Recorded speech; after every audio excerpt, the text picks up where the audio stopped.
क्रोध को शांत करने के लिए एक ही उपाय है, बजाय यह सोचने के कि हमारे प्रति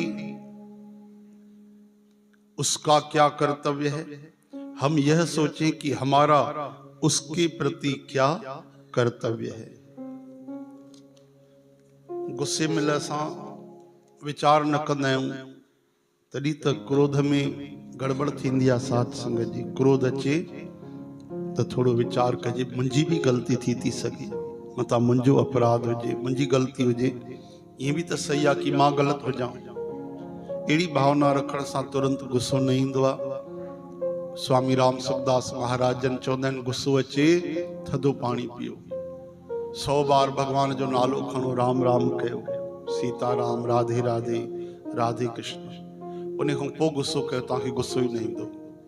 हिकिड़ो नियम थी वञे, गुस्सो अचे ऐं यादि अचे हरि नाम खणणो आहे, थधो पाणी पीअणो आहे। छो जो क्रोध आग जो रूप आहे ऐं जल आग खे विसाईंदो आहे। इन करे ऐं हरि नाम त सभु दुख दूर